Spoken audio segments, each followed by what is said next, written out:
Beneath a full moon hanging heavy in the inky sky, the Ogun River flowed silently through the fertile lands of Ilewe village. Its waters shimmered like molten silver, mirroring the twinkling stars above, but beneath that serene surface lay secrets too deep to fathom, whispers of ancestors heard only by those who dared to listen. That night, the air hung thick and still, as if nature itself held its breath, anticipating a rupture that would change everything. Aminatu, a 19-year-old girl with eyes that blazed like embers and a gait as graceful as wind through the savannah, stood by the river bank. Her thick black hair was woven into tight braids, peeking out from beneath a crimson headscarf, the last gift from her mother before she succumbed to a fever 3 years prior.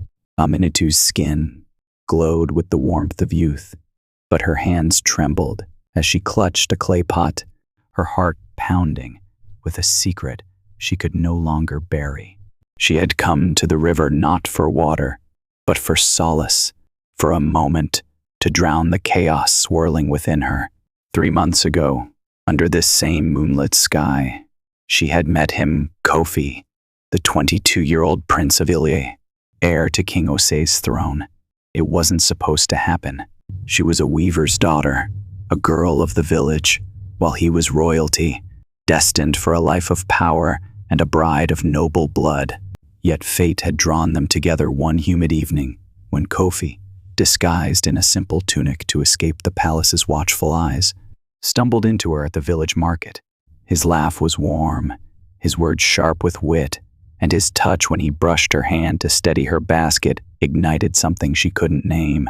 Their meetings grew frequent, stolen moments beneath the baobab trees or by the river's edge. He spoke of his dreams, of a kingdom free from the elders' rigid traditions, and she shared tales of her mother's songs and the patterns she wove into her fabrics.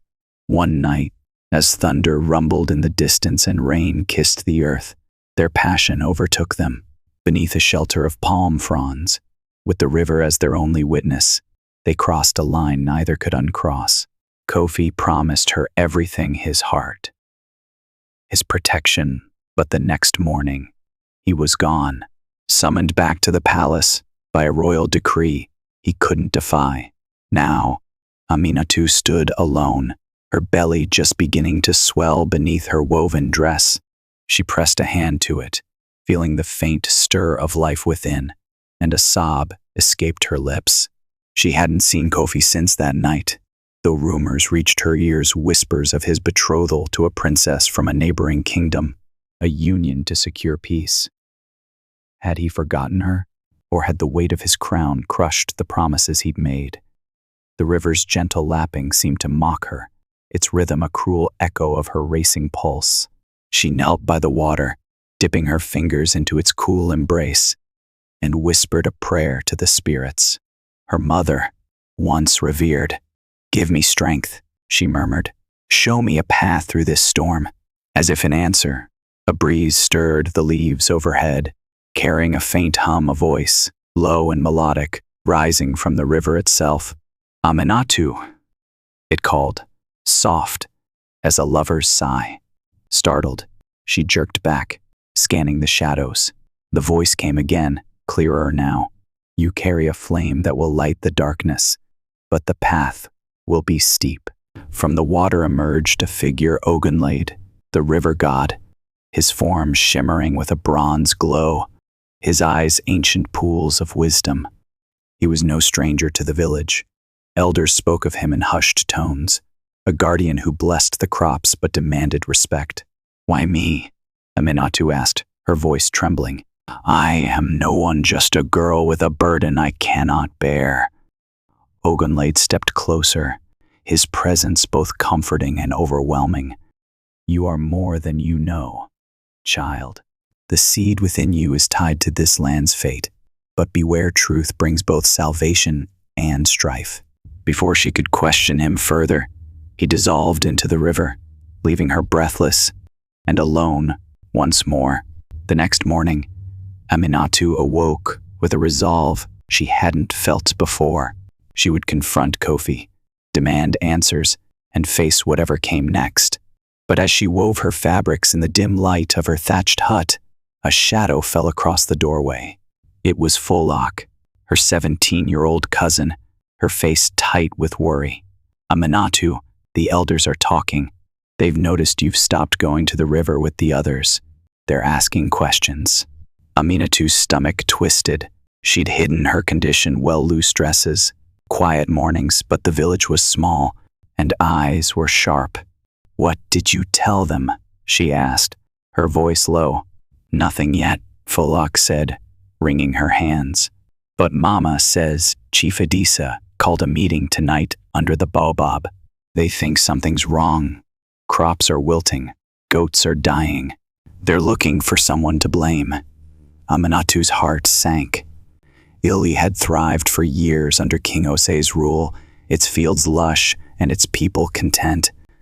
But lately, misfortune crept and droughts lingered. Livestock sickened, and a heaviness settled over the village. She'd heard the murmurs, the old tales of curses born from broken taboos. Could they sense her secret? Would they turn on her?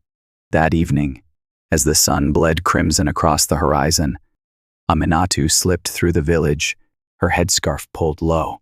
She hid in the shadows near the baobab, where Chief Adisa, a stern man of 50, with a voice like rolling thunder, addressed the gathered crowd. His long robes swayed as he raised a staff carved with ancestral symbols. "The spirits are restless," he declared. "Our harmony is fractured. We must find the source and cleanse it." Murmurs rippled through the villagers. An elderly woman, Mama Yetunde, pointed a gnarled finger toward Aminatu's hut. "That girl Aminatu, she's been strange lately. Always alone, avoiding us. What's she hiding?" Aminatu's breath caught. She pressed herself against a tree, her hands trembling. Kofi's name burned on her tongue, but she couldn't speak it, not yet. To reveal their bond would ruin him, and her, and the child she carried. Yet silence might doom her just the same. As the meeting dispersed, Folok found her, eyes wide with fear. "They're coming for you tomorrow, Aminatu. Mama heard them plan to search your hut. You have to run, or tell the truth. Run." Where could she go? Swollen with child and marked by shame. Tell the truth? The prince's name would spark a fire she couldn't control. Aminatu clutched her cousin's arm, her voice a desperate whisper. "I need to see him, Folok. I need Kofi to stand with me." Folok nodded, though doubt shadowed her face. "I'll help you get to the palace. But if he denies you..." She didn't finish, but the warning hung heavy between them. That night, under a sky now cloaked in clouds, Aminatu slipped toward the palace, her heart a drumbeat of hope and dread. The river flowed beside her, its waters dark and silent, as if Ogunlade watched her every step. She didn't know if Kofi would claim her or cast her aside, but one thing was certain. The secret she carried was no longer hers alone. It belonged to Ilewe, to the river, to the child growing within her, and its revelation would either heal or destroy them all. The palace of Ilewe loomed ahead, its mud brick walls rising like a fortress against the night sky. Torchlight flickered from the ramparts, casting long shadows that danced across the ground as Aminatu and Folok crept closer.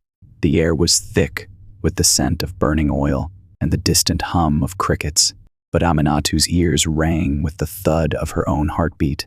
Her crimson headscarf clung damply to her forehead, sweat beading despite the cool breeze. She gripped Folok's hand, her cousin's fingers trembling as much as her own. The palace gates, carved with images of past kings wielding spears and crowns, were guarded by 2 sentries in leather armor. Their spears glinted under the torches, and their eyes scanned the darkness with practiced vigilance. Aminatu's breath hitched. She'd never been this close to the royal compound, a place forbidden to common folk like her. But tonight, she wasn't just a weaver's daughter. She was a mother-to-be, carrying the prince's child, and that truth gave her a reckless courage. "How do we get in?"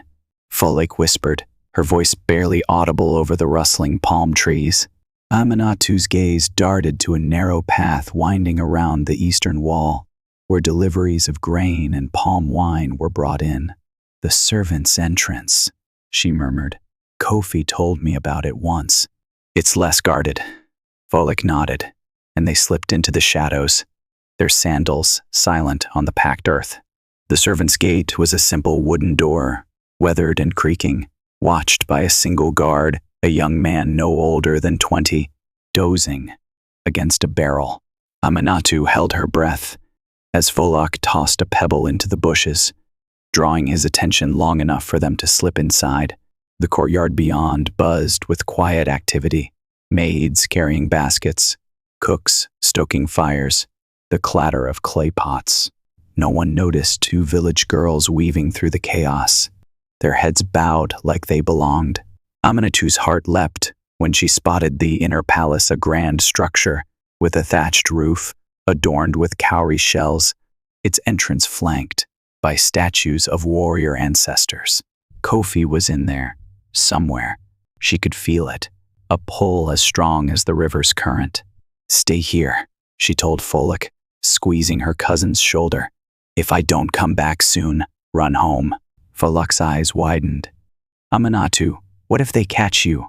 "The king, I have to try." Aminatu cut in, her voice firm despite the fear clawing at her chest. She turned and slipped through a side corridor, her pulse racing as she navigated the maze of hallways. Voices echoed harsh commands, soft laughter, but she pressed on, guided by instinct and desperation. At last, she reached a chamber with a beaded curtain, the air heavy with incense. Peering through the gaps, she saw him, Kofi, seated on a low stool, his broad shoulders slumped. His royal tunic of indigo and gold hung loosely on his frame, and his face, once bright with mischief, was etched with exhaustion. Before him stood King Osei, a towering man of 45, his beard streaked with gray, his eyes sharp as a hawk's. Beside the king was a woman Aminatu didn't recognize, tall, regal, draped in silks the color of ripe mangoes. Her presence screamed nobility, and Aminatu's stomach twisted. "The betrothed princess, no doubt. You will marry Abina in 3 moons, Osei was saying, his voice a low growl. "The alliance with her father's kingdom will end this drought. Our people starve while you sulk." Kofi's jaw tightened. "Father, I've told you I'm not ready. There's more at stake here than you. Enough." Osei slammed his staff against the floor, the sound reverberating through the room. "You are my son, my heir. Your duty is to Ilewe, not your whims." Aminatu's hands clenched into fists. She wanted to burst in, to scream. Kofi's duty was to her too, to the child they'd made together. But before she could move, Kofi's eyes flicked toward the curtain, straight to her. For a heartbeat, their gazes locked, his widening with shock, hers pleading silently. Then he looked away, his expression hardening. "Leave us," he said to Abina and the king, his tone clipped. Osei grunted but nodded, ushering the princess out. When the room emptied, Aminatu stepped through the beads, her breath shallow. "Kofi," she began, but he was on his feet in an instant, crossing the room to grip her arms. "What are you doing here?" he hissed, his voice low and urgent. "If they find you, I had to," she snapped, wrenching free. "You left me, Kofi. After that night, after everything, you vanished. And now," she pressed a hand to her belly, her eyes blazing, "I carry your child."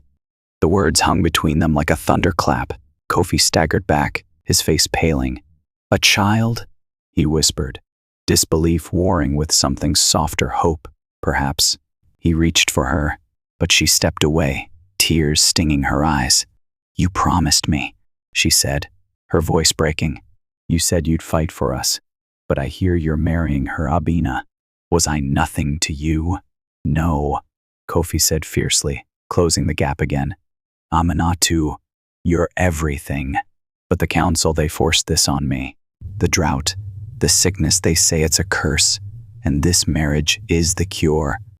I've been trapped here, trying to find a way. A way. She cut in, her laugh bitter, while I hide in my hut, watching my belly grow, listening to the village call me cursed. They're coming for me. Kofi, tomorrow. The elders think I've angered the spirits. His hands dropped, horror dawning in his eyes. They can't know about us.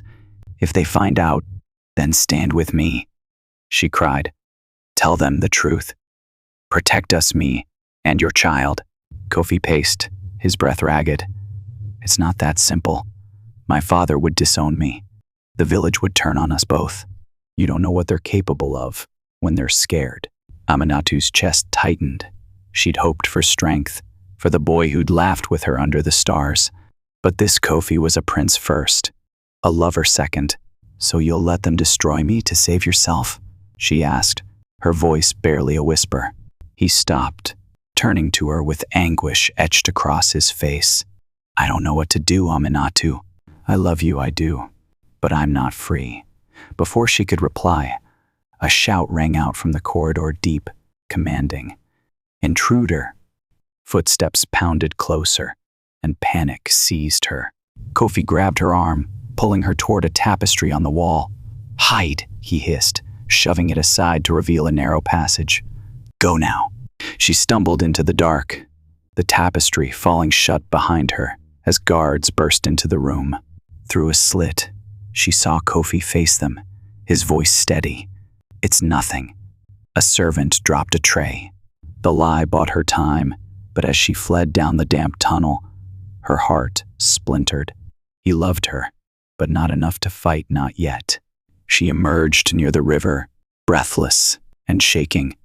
Folake waiting in the shadows. What happened? Her cousin demanded, but Aminatu could only shake her head, tears streaming down her cheeks. The prince's love was real, but his courage faltered, and now she was alone again, with a village ready to condemn her and a child whose father might never claim it. As they hurried back to Ilewe, the river gleamed under the moon, and Ogunlade's voice echoed in her mind. Truth brings both salvation and strife. She understood now. The truth of her child, Kofi's child, could save her or doom them all. And tomorrow, when the elders came, she'd have to choose silence, flight, or a reckoning that would shake Ilewe to its core. The dawn broke over Ilewe, with a sky streaked in hues of amber and ash, as if the heavens themselves mourned the unrest below. Aminatu barely slept, her body curled on a straw mat in her small hut, the weight of the night pressing against her chest. Folake had stayed with her, a silent sentinel by the door, but even her cousin's presence couldn't quiet the storm in Aminatu's mind. Kofi's words, I love you, but I'm not free, echoed like a drumbeat, each syllable a wound. She pressed a hand to her belly, feeling the faint flutter of life, and whispered, I'll protect you, no matter what. The village stirred early, the air thick with unease. Smoke curled from cooking fires, but the usual chatter of women fetching water or children chasing goats was absent. Instead, a low murmur grew, a tide of voices rolling toward the central square where the ancient baobab stood, its gnarled branches clawing at the sky. Aminatu knew what it meant. The elders were gathering, and she was their target. Folake peered through a crack in the wall, her breath catching. They're coming, Aminatu, Chief Adisa, Mama Yetunde, a dozen others. They've got staffs and torches, even in daylight. She turned, eyes wide with panic. We can still run, hide in the forest until they calm down. Aminatu shook her head, rising despite the ache in her bones. Running makes me guilty in their eyes. I won't let them chase me like a thief. This is my home too.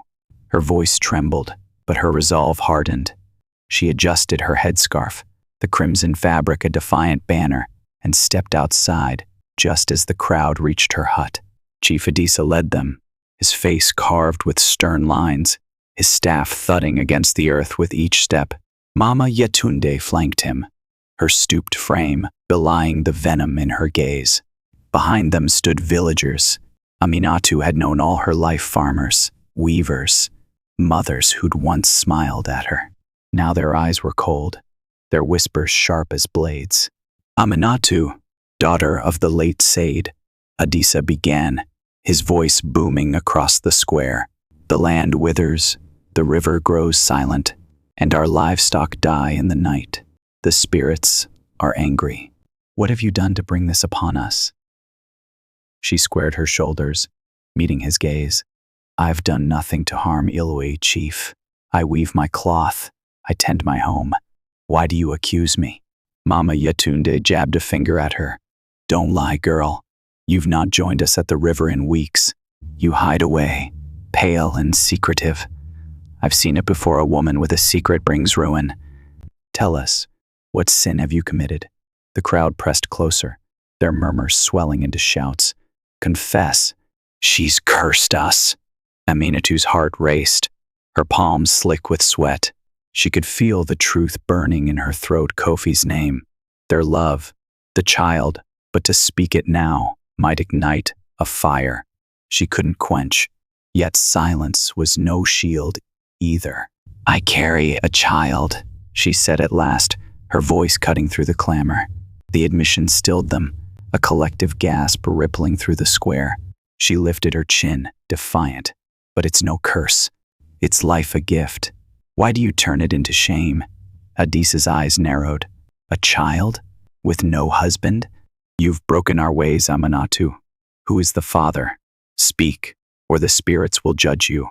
Her lips parted, Kofi's name trembling on the edge. But before she could answer, a new sound pierced the air, a horn, deep and resonant, echoing from the palace road. The crowd turned as dust rose in the distance, heralding a procession. At its head rode King Osei on a horse draped in royal cloth, his guards fanning out behind him. And beside him, on foot, was Kofi, his face a mask of tension. Aminatu's breath caught. Had he come to save her or silence her? The king dismounted, his presence commanding silence. What is this? He demanded, his gaze sweeping over the villagers before settling on Aminatu. Why do my people gather like vultures? Adisa stepped forward, bowing slightly. Your Majesty, this girl has brought misfortune. She admits to carrying a child out of wedlock, a breach of our laws. We seek to cleanse the village of her stain. Osei's eyes flicked to Aminatu, sharp and unreadable. Is this true, girl? She nodded, her voice steady despite the tremor in her hands. Yes, my king, I carry a child, but it's no stain, it's a blessing, if you'd see it so. A murmur rippled through the crowd, but Kofi's silence was deafening. He stood rigid, his fists clenched, avoiding her gaze. Aminatu's heart sank. Would he let her face this alone? Mama Yetunde sneered. A blessing. The crops fail, the prince lies ill, and you call it a blessing? Name the father, or we'll cast you out to appease the spirits. The prince lies ill? Aminatu's mind reeled. Kofi looked strained, but not sick. Was this a lie to stoke their fear? She glanced at him, willing him to speak, but he stared at the ground, his jaw tight. Osei raised a hand, silencing the crowd. Enough. If the girl's sin has angered the spirits, we'll consult the oracle. Bring her to the river shrine at dusk. Ogunlade will reveal the truth. His tone brooked no argument, and the villagers dispersed, casting dark looks her way. As the square emptied, Kofi finally met her eyes, his expression a storm of guilt and longing. He stepped closer, his voice a whisper. Aminatu, I didn't know it would come to this. You knew, she hissed, tears brimming. You knew and left me to face them. What happened to your promises? I'm trying, he said, desperation cracking his voice. Father's locked me in plans I can't escape, but I won't let them hurt you, I swear it. Then prove it, she shot back. At the shrine tonight, stand with me, or this child will grow up without a father, and I'll bear that shame alone. He nodded, a flicker of resolve in his eyes. But before he could say more, a guard called him back to the king. Aminatu watched him go, her chest aching with hope and doubt. Bolak slipped to her side, gripping her arm. "What now?" her cousin asked. "Now we wait," Aminatu replied, her gaze drifting to the river. "Ogunlade spoke to me once. Maybe he'll speak again and force the truth into the light." Dusk fell swiftly, painting the sky in deep purples and golds. The river shrine, a circle of stones crowned with offerings of yams and palm wine, glowed under torchlight. As the village assembled, Aminatu stood at the center, her wrists bound loosely with rope, a ritual precaution, Adisa claimed. King Osei and Kofi arrived last, the prince's face pale, his hands restless at his sides. The oracle, an old woman named Ilewe, with eyes clouded by age, shuffled forward, her staff tapping the ground. She knelt by the river, chanting in a tongue older than Ilewe itself, her voice rising and falling like waves. The air grew heavy, the water rippling unnaturally. Then, from the depths, Ogunlade emerged, his bronze form towering over them, his presence silencing even the wind. "Who calls me?" he rumbled, his gaze piercing Aminatu. "I do," she said, stepping forward despite the ropes. "They accuse me of cursing this land.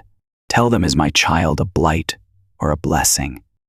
Ogunlade turned to the crowd, his voice rolling like thunder. "This child is born of love and blood, tied to Ilewe's heart. But you," he pointed at Kofi, who flinched, "hide the truth. And your silence feeds the darkness. Speak, prince, or the river will claim what you deny." Gasps erupted, eyes swiveling to Kofi. Aminatu's pulse thundered as she watched him. Would he finally stand with her, or let the river's judgment fall? The torchlight flickered across the river shrine, casting jagged shadows over the assembled villagers of Ilewe. The air thrummed with tension, thick as the humid night, as Ogunlade's words reverberated through the crowd. "Speak, prince, or the river will claim what you deny." His bronze form loomed over them, the river surging at his feet, its waters churning, as if alive with fury. Aminatu stood bound at the center, her crimson headscarf fluttering in the sudden wind, her eyes locked on Kofi. The prince's face was a battlefield fear, shame, and something fiercer warring within him. King Osei stepped forward, his voice cutting through the stunned silence. "What is this, Kofi? What truth does the river god demand?" His tone was steel, but a tremor betrayed his unease. The villagers leaned in, their murmurs rising like a swarm of locusts, curiosity, dread, and outrage blending into a cacophony. Kofi's hands trembled as he faced his father, then turned to Aminatu. Her gaze held him, unyielding, a silent plea and a challenge rolled into one. He swallowed hard, his voice hoarse when he finally spoke. "The child she carries, it's mine." The confession detonated like thunder. Gasps and cries erupted, the crowd surging forward only to be halted by Ogunlade's raised hand, his presence a wall of divine authority. Chief Adisa's staff clattered to the ground, his stern facade crumbling. Mama Yetunde clutched her chest, her accusation silenced mid-breath. And King Osei, his eyes widened, then darkened with a fury that shook the earth beneath him. "Yours?" Osei roared, advancing on Kofi. "You dared defile our lineage with a village girl? You've brought this curse upon us." He raised his staff as if to strike, but Kofi stood his ground, his shoulders squaring for the first time that night. "No, father," Kofi said, his voice gaining strength. "The curse isn't her, it's us. Our fear, our rigidity. I love Aminatu. I chose her. And if that's a sin, then punish me, not her or our child." Aminatu's heart leapt, tears spilling down her cheeks. He'd spoken at last. He'd claimed her, their child, their love. But the cost was immediate. Osei's face twisted with rage, and he turned to the guards, seized them both, This treachery ends tonight. Before the guards could move, Ogunlade's voice boomed, shaking the stones of the shrine. Enough. You mortals squabble over pride while the land cries out. This child, he pointed to Aminatu's belly, is no curse. She is a healer, born of love and blessed by the river. Deny her, and you deny your own salvation. The river surged higher, waves crashing against the bank, soaking the crowd's feet. A collective shudder ran through them, and Iya Said, the oracle, staggered forward, her blind eyes glistening with tears. Listen to him, she cried. I see it now, the girl child, her hands glowing with light. She'll mend the fields, heal the sick, but only if you let her live. The villagers faltered, their anger fracturing under the weight of divine decree. Folek broke free from the crowd, rushing to untie Aminatu's wrists, her fingers fumbling with the ropes. I told you, she whispered fiercely. You're not alone. Osea's staff lowered, his fury giving way to confusion. A healer? He muttered, glancing at Kofi, then Aminatu. How can this be? Ogunlade stepped closer, his gaze piercing the king. Your son's heart chose wisely, though his courage lagged. This union, prince and weaver, bridges the divide between palace and village. Accept it, and Ilewe thrives. Reject it, and the river takes all.